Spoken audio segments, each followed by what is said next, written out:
반갑습니다. 네. 자, 오늘은 뜻있는 수도인은 마땅히 잘 참고하여 크게 깨치기까지 한정하고 공부하면, 이 부분에 대해서 함께 공부하도록 하겠습니다. 먼저 이제 뜻있는 수도인이어야 되겠죠. 그러니까 우리가 공부하면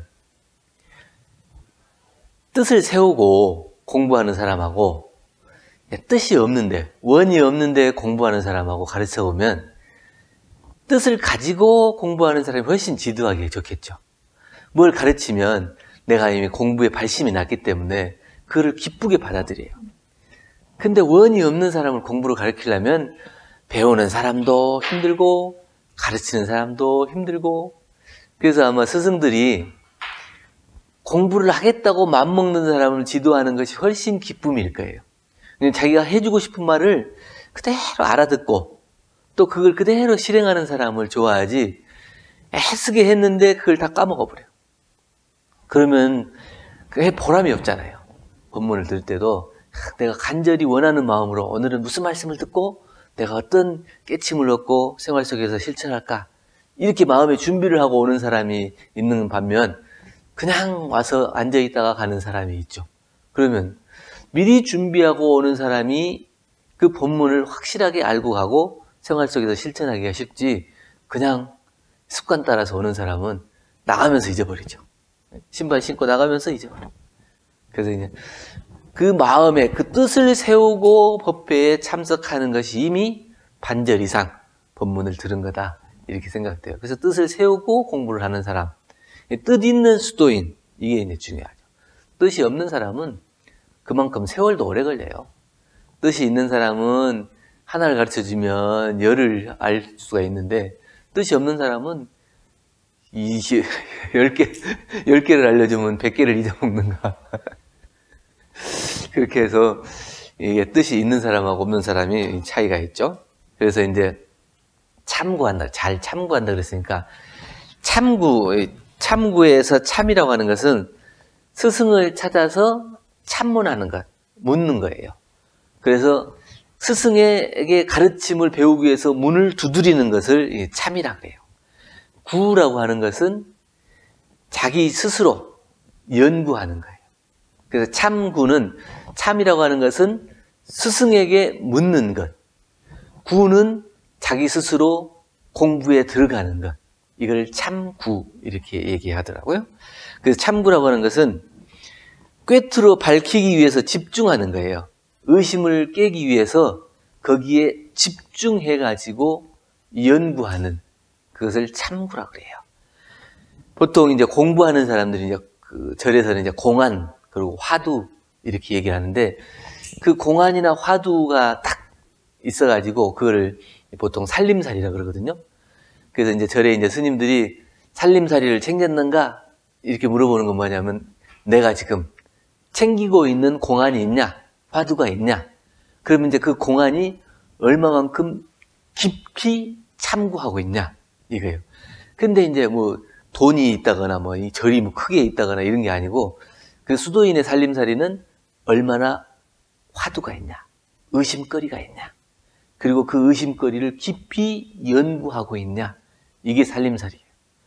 그래서 깊이 공부하는 사람은 진정한 수도인으로서 살림살이를 장만한 거고, 근데 깊이 참고하는 마음이 없으면 흉내만 내는 거고. 그래서 진정한 수도인, 여기서 말하면 참 수도인, 뜻 있는 수도인은 마땅히 참고하는, 깊이 그 의심머리를 깊이 연구하는 공부를 하는 사람이라야 돼요.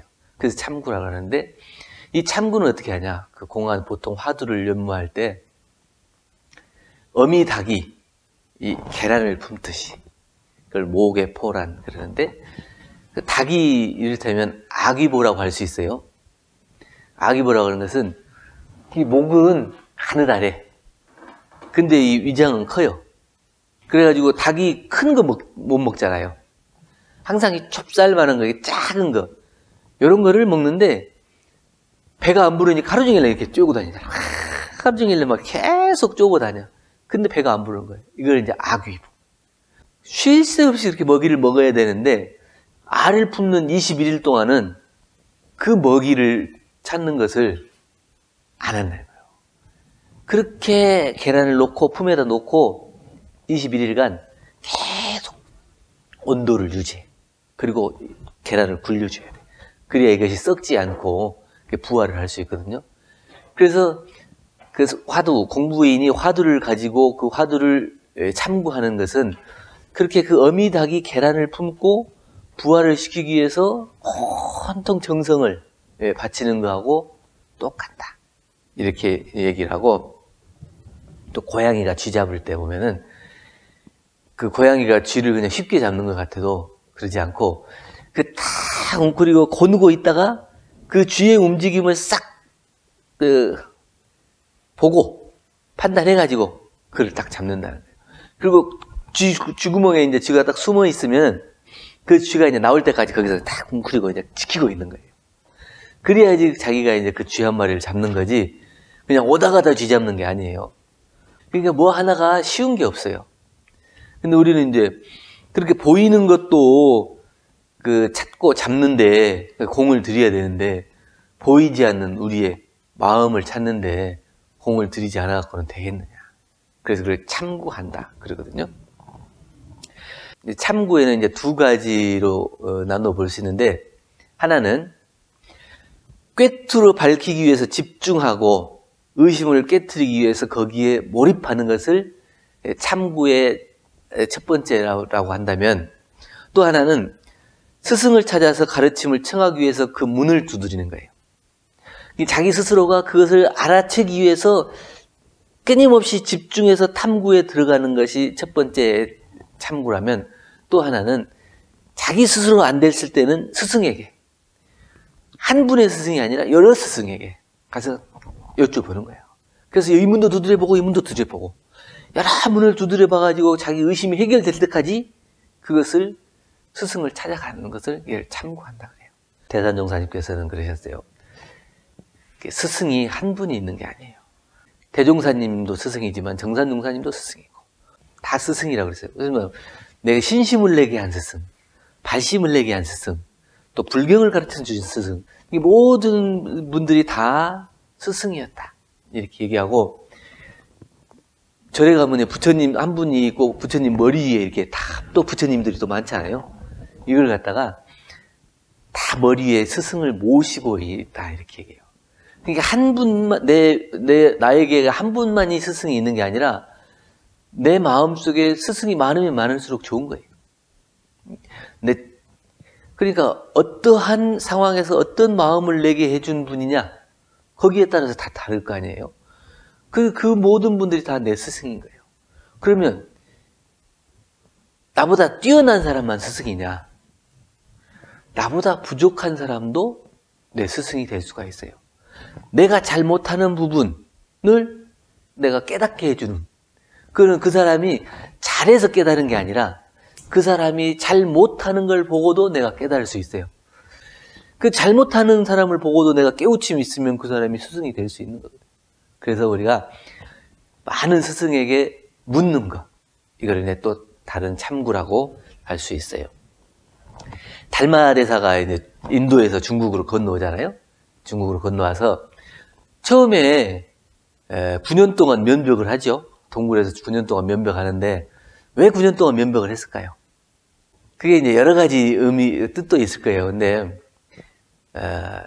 제가 생각했을 때는 인도에서 중국에 넘어왔는데 언어가 안 통하잖아요. 그러니까 언어를 익히는 시간도 필요했을 것 같아요. 그걸 이제 면벽 9년이라고 했는데, 아마 그러니까 그 언어를 익히는 시간도 필요했을 거고, 그 다음에 처음 왔는데 이방인을 누가 받아들이겠어요? 잘 모르는 사람이에요. 인도에서는 그게 이제 법이 승한 스승이었지만 중국에 와서도 그 똑같은 스승이냐? 그러지 않을 것이고, 자기가 그런 법을 갖춘 사람이라고 인정받을 때까지의 시간도 필요했을 거고, 그 다음에 나를 알아보준 인연이 찾아오는데도 시간이 걸렸을 거예요. 근데 내가 저 법을 전해야 되는데 아무한테나 전할 수 없잖아요. 이것처럼 뜻 있는 수도인이라야 법을 전할 때 쉽게 전해지는 거지. 뜻도 없는데 내가 인도에서 유명한 법사야. 내가 법을 전하러 왔기 때문에 네가 좀 받아 이렇게 한다고 해서 받아질 수 있는 것도 아니고. 그래서 9년 동안 면벽을 하는데 해가라고 하는 사람이 와서 그 법을 이제 묻게 되죠. 구하게 되죠. 그랬는데 처음에 덥석 아이고 9년 동안 기다렸으니까 잘 됐다 이렇게 해주는 게 아니에요. 시험을 하는 거예요. 아, 신심이 부족하다 안 된다. 계속 그러니까 눈 오는데 그 무릎 꿇고 있다가 나중에는 그것도 안 되니까 팔을 끊어서 바치죠. 그걸 이제 신심을 나타내 보이는 거. 그러니까 뭐예요? 내 마음이 그렇게 간절하고 지극하고 당신에게 정말 모든 걸 바쳐서 내가 법을 받고 싶은 마음이 있는데 이걸 마음을 보여줄 수 없잖아요. 그러니까 팔을 잘라서 바치는 거예요. 그러니까 이제 그때 비로소 이제 법을 전하게 되는 거거든요. 그러다가 그 정도로 간절하고 지극한 팔이라도 잘라서 바칠 만한 그러한 구하는 마음이 있어야 법이 전해지는 것이지 그냥 보통으로 전해지는 게 아니다. 그래서 이게 참구한다고 하는 것은 얼마나 그 마음속에 간절하고 지극한 마음이 있냐 없냐 이것이 중요한 거죠.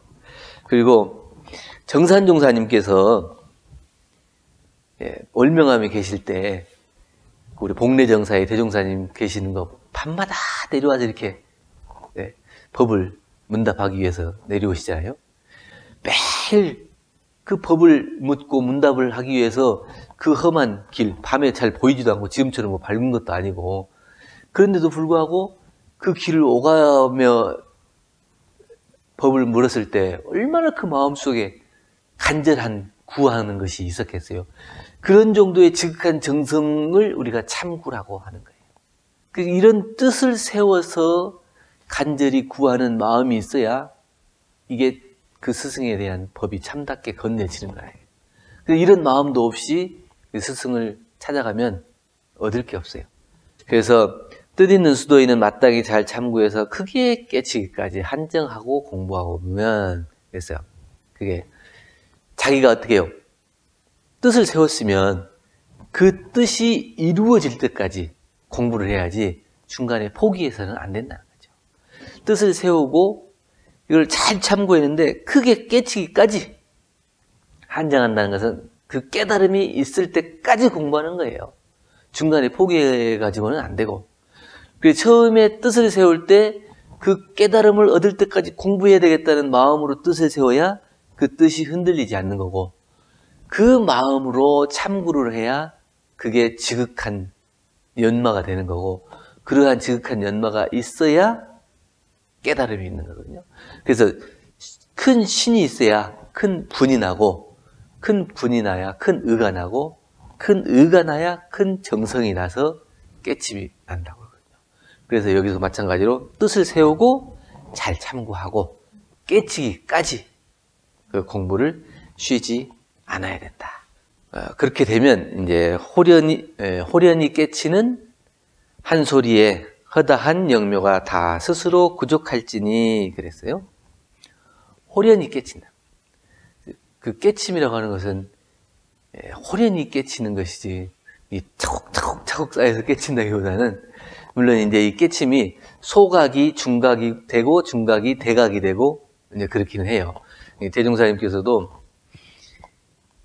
선후 보름으로 밝았다 어두워졌다 이렇게 하고 또 몇 달 간격으로 밝았다 어두워졌다가 이렇게 하다가 나중에는 한번 탁 깨치고 나서는 그 뒤로부터는 그의 변동이 없었다 이렇게 얘기하신 것처럼 이게 이제 그 소각, 중각, 대각으로 이렇게 오기도 하지만 그 깨달음이라고 호련히 딱 한순간에 아 그렇지 이렇게 된 거예요.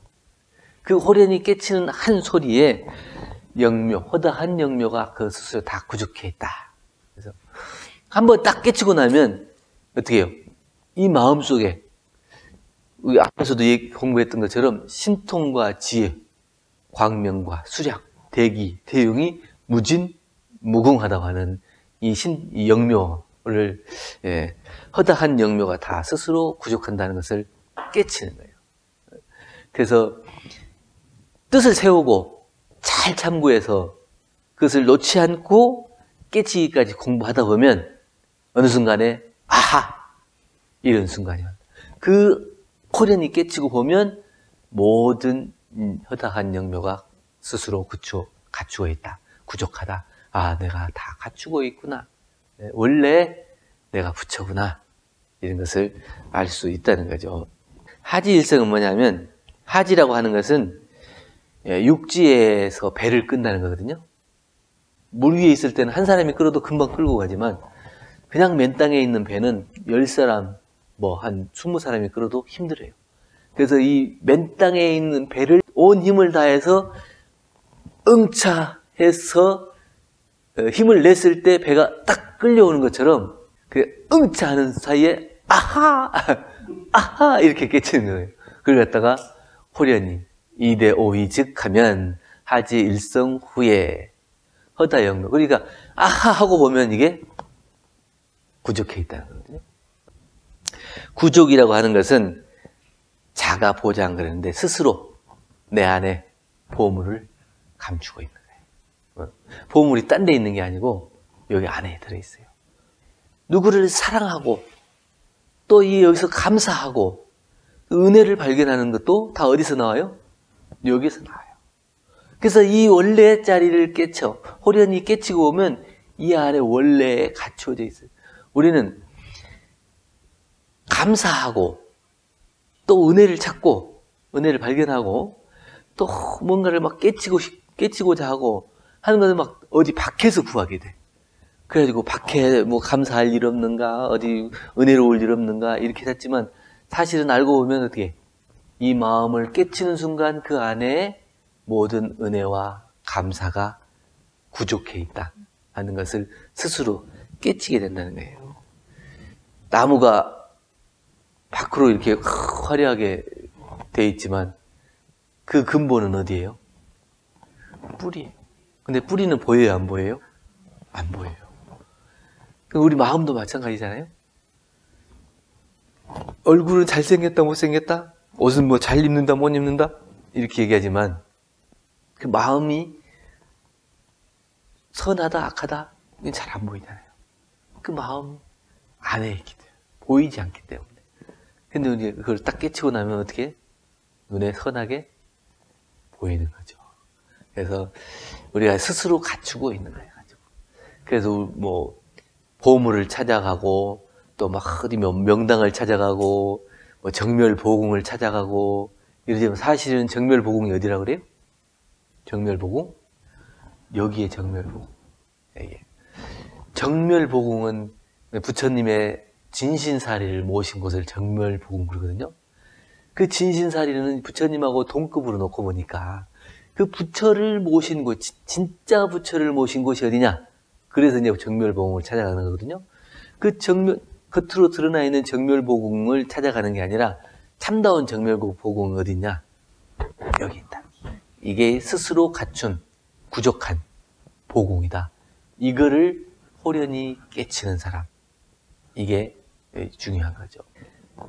우리가 이제 그 한물건 이러잖아요. 한물건. 우리 이제 마음자리를 한물건이라고 표현하고, 한물건이라고 해도 그것은 틀리다. 한물건이라고 하는데 그 한물건이 뭐냐, 한물건이 뭐냐 이게 했는데 몰라. 그래 그 한물건을 찾기 위해서 또 돌아다니면서 공부를 하는데 어느 날 농사를 지으면서 탁 곡괭이질을 하는데 그 돌멩이 하나가 튕겨서 대나무를 탁 부딪히는 순간에 팅 하는 사이에 아하 이렇게 되는 거예요. 이게 호련히 깨치는 한 소리예요. 그러면 이게 그냥 날마다 밭을 갈아갖고 그 돌멩이가 대나무에 부딪히는 것이 일상적으로 있는 일이에요. 일상적으로 있는 일인데 그 돌멩이가 대나무에 부딪혔는데 그 소리를 듣고 깨침을 얻었다는 것은 그 돌멩이가 깨침을 줬어요? 대나무가 깨침을 줬어요? 아니면 돌멩이가 대나무를 부딪히는 소리가 깨침을 줬어요?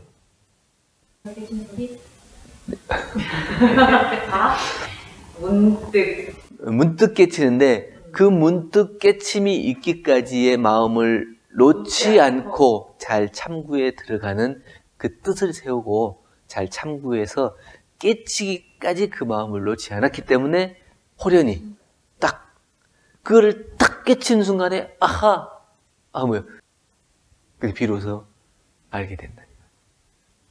부처님께서도 성도 하시는데 그 새벽별을 보고 이렇게 깨침을 얻었다 그랬는데 그럼 부처님이 깨달음을 얻은 것은 별을 보고 깨침을 얻은 거예요? 아니면 새벽이었기 때문에 깨침을 얻은 거예요? 마음 놓지 않고 항상 아까 말씀하셨잖아요. 그것이 놓지 않는 마음이 있었기 때문에 깨친 것이지 그냥 새벽이라 깨치고 별이 있어서 깨치고 그런 게 아니에요. 그럼 뭐 낮에는 깨침을 못 얻었겠어요? 그걸 말하자면 참고하는 것이 인연이 다 돼. 그 참고하는 것이 즉 정성으로 하고 거기가 딱 됐을 때 비로소 깨침의 순간이 오는 거예요. 그리고 호련히 딱 깨치는 순간에 거기에 들어있는 거거든요. 그래서 이제 법훈편 70장에서도 정산용사님께서 세상에는 4가지 기쁜 때가 있다. 그게 언제냐면 묵은 병이 오랫동안 아팠던 병이 나으면 그때가 기쁘고 또 영약을 보시할 때 좋은 약을 다른 사람한테 줘가지고 내 그 좋은 약을 다른 사람한테 줬는데 그 사람이 잘 받아갖고 나섰다. 그럼 그 마음에 기뻐. 참 잘 됐구나. 이렇게 기뻐하는 거고 또 모든 법이 통달하게 밝아지는 때 내가 오랫동안 연구하고 연마하고 참고했는데 그 법이 깨달아져. 얼마나 기뻐요. 일구월심으로 내가 이걸 알아야 되는데 이게 뭘까 하는데 어느 순간에 그것이 딱 알아졌을 때 얼마나 기쁘겠냐. 그리고 만생이 다 귀의하는 때 얼마나 기쁘냐. 이렇게 4가지 얘기했는데 그게 오랫동안 연구했던 것이 깨달아지는 그때 기쁨은 다른 어떤 것보다 비교할 수 없을 만큼 기쁨이 있을 거예요.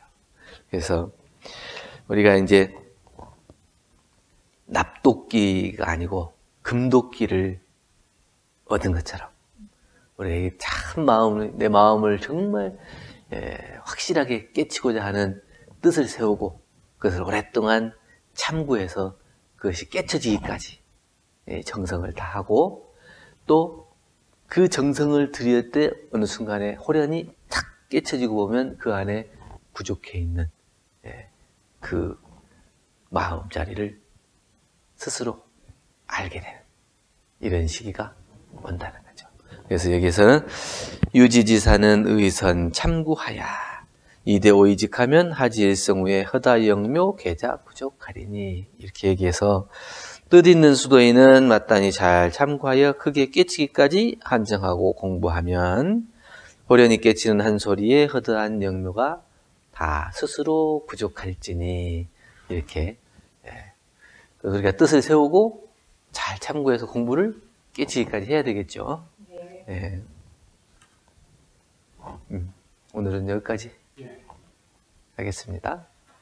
혹시 질문 있습니까?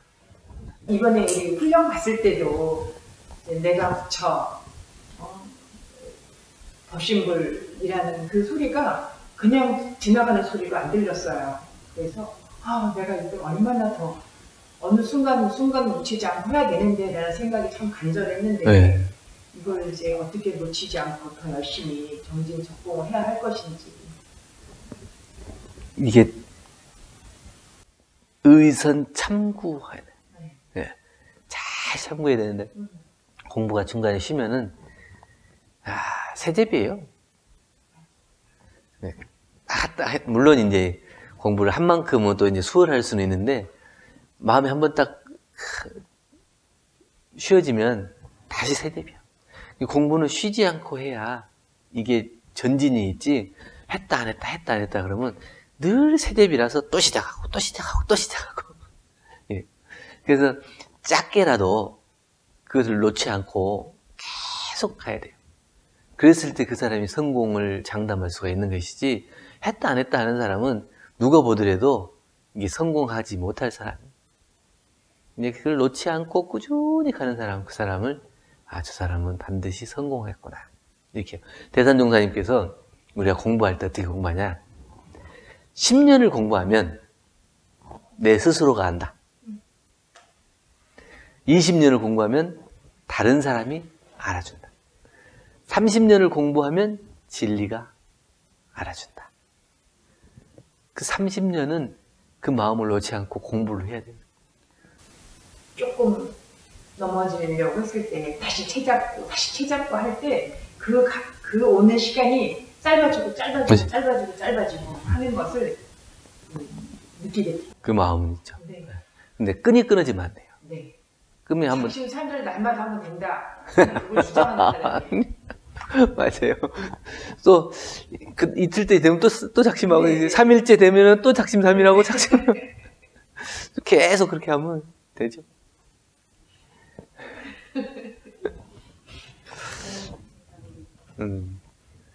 마칠까요? 감사합니다.